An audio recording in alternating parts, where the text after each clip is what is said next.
अस्सलामु अलैकुम रहमतुल्लाहि व बरकातुहू। बड़े ही अफसोस के साथ ये बात आपको बताई जा रही है कि हमारे मंतखा यानी कि हमारे हैदराबाद में 7 मंतखे हैं। जैसे कि मरकज़ होता है ना, उसी तरह यहाँ पर हैदराबाद में मंतखे से डिवाइड है, क्योंकि बड़ा शहर है, एक मरकज़ काफ़ी नहीं होता, इसलिए उसको एक मरकज़ को 7 मंतखों में डिवाइड करे सो है। तो उसी में से एक मंतखा है शाहीन नगर। तो वहाँ पर मस्जिद निमरा के एक बहुत ही कीमती साथी, बहुत फ़िक्रमंद साथी जो अल्लाह के रास्ते में गए हुए थे कश्मीर में, जो तकरीबन बताते हैं कि पाकिस्तान के बॉर्डर के करीब करीब उन्होंने चले गए थे, वक्त लगा रहे थे। फिर उनको जो है तबीयत ख़राब होती है, जिसकी वजह से उन्होंने हॉस्पिटल जाते हैं। तो वहाँ पर हॉस्पिटल के जिस हॉस्पिटल को गए थे, वहाँ के लोग कह देते हैं कि भाई हमारे पास इस चीज़ का इलाज नहीं होता, इनको जो है दूसरी जगह लेकर जाइए। वो साथी जो उनके साथ गए हुए थे और जो साथी जिनकी तबीयत ख़राब थी, वो दूसरे हॉस्पिटल के लिए जाने के लिए तैयार हुए। तो जैसे ही जो है उसी वक्त नमाज का वक्त आ जाता है। कारगुजारी में ये बात आई सामने कि नमाज का वक्त आने पर उन्होंने कहते हैं ठीक है, मैं नमाज़ पढ़ लेता हूँ। तो साथियों ने कहा ठीक है, आप नमाज अदा कर लिए। बोले नहीं, मैं जमात से नमाज पढ़ूंगा। जमात से नमाज पढ़े।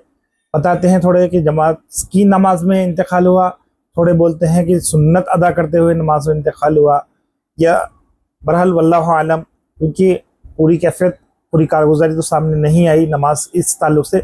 बहरहाल ये कैफियत पूरी आ चुकी है, ये कारगुजारी पूरी आ चुकी है कि अल्लाह के रास्ते में नमाज की हालत में इंतकाल हुआ।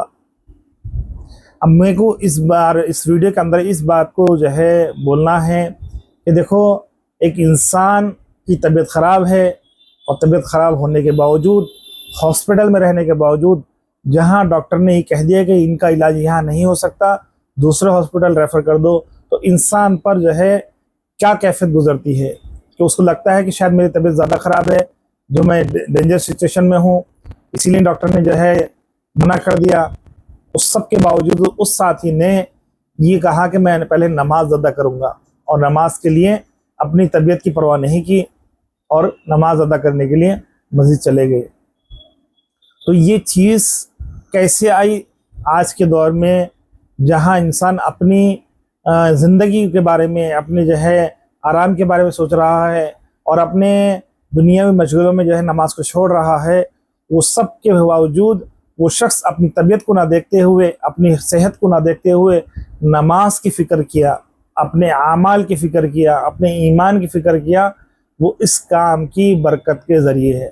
अल्हम्दुलिल्लाह, ये बात हक़ है, सच है कि इस काम की बरकत से इंसान के अंदर फ़िक्र बाकी रहती है। जैसे कि मैं खुद हूँ, पहले हम सफ़र जब जाते थे हमारे गाँव को, तो नमाज़ों का एहतमाम नहीं होता था, हम नमाज छोड़ देते थे। लेकिन जब इस काम के अंदर लगे तो अब नमाजों की पाबंदी होती है। हर सफ़र के अंदर नमाज की अहमियत मालूम हुई इस काम के ज़रिए से, और मुखालिफिन लगे हुए हैं इस काम के अंदर ऐब निकालने में, इस काम के करने वाले लोग उलमाओं के, बड़ों के ऐब निकालने में। तो उन ऐब निकालने वालों से देखो, यही अदबन गुजारिश करता हूँ कि तुम कितने भी ऐब निकाल लो, इस रास्ते की जो फजीलतें हैं, बरकतें हैं, और इस रास्ते में जो अल्लाह ने चीज़ें रखी हैं, जो आपके सामने अभी मैंने बताई हैं कि अल्लाह के रास्ते में और नमाज की हालत में मौत आना, ये क्या कम बड़ी बात है इस रास्ते के हक़ होने के लिए। अगर ये रास्ता हक़ नहीं होता, बिदात होता। मैं ये बात उन लोगों के लिए कह रहा हूँ जो काम से मानूस तो हैं लेकिन मुखालफत पे आए हुए हैं। उन लोगों से नहीं कह रहा जो बिल्कुल ही मुखालिफ है, जो उनका मसलक ही दूसरा है, उन लोगों के लिए नहीं कह रहा। बस हाँ, उनको समझाने के तौर पर कह रहा हूँ कि इस काम के हक़ होने की दलील है कि जो है बड़ा काम तो जो है हक़ हो, वाज़े हो चुका है, लेकिन थोड़े लोगों के भी दिमाग में खुराफात भरी हुई है। इसलिए मैं जो है इस बात को वाज़े कर रहा हूँ कि एक बार फिर कि क्या अब भी शक है कि इस काम के हक़ होने में, इस काम के जो है बिदात ना होने में, कि अल्लाह के रास्ते में निकल कर नमाज की फ़िक्र करते हुए, अपनी सेहत की फ़िक्र ना करते हुए अल्लाह के रास्ते में मौत आ जाना। फिर उनको यहाँ दोबारा हैदराबाद भी लाया नहीं गया, बल्कि वहीं तदफीन कर दिया गया। उनके जो करीबी लोग हैं, उनके जो बेटे हैं, वो वहीं गए और वहीं जाकर दफन कर दिए, घर को भी नहीं लाए, क्योंकि इस पर फजीलत भी है, इस पर फजीलत भी है। बहरहाल देखो, जो भी है, जो मैंने आपसे बातें कही, ये दूसरों तक शेयर करें, ताकि हर इंसान के अंदर जज्बा पैदा हो अल्लाह के रास्ते में निकलने का, क्योंकि अल्लाह के रास्ते की मौत किसी किसी को नसीब होती है, किसी किसी को नसीब होती है। खालिद बिन वलीद रज़ियल्लाहु तआला अन्हु कितना कोशिश कर लिए कि अल्लाह के रास्ते की मौत आए, शहादत की मौत आए, लेकिन नहीं नसीब हुई। इससे उनका मुकाम नहीं गिर गया, बल्कि उनका मुकाम जो अल्लाह ने तय किया है वही है, हमारी नज़र में भी वही है।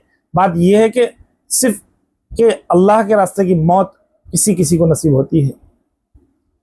बस अल्लाह हम सबको जो है अल्लाह के रास्ते में की मौत दे, कलमे वाली मौत दे।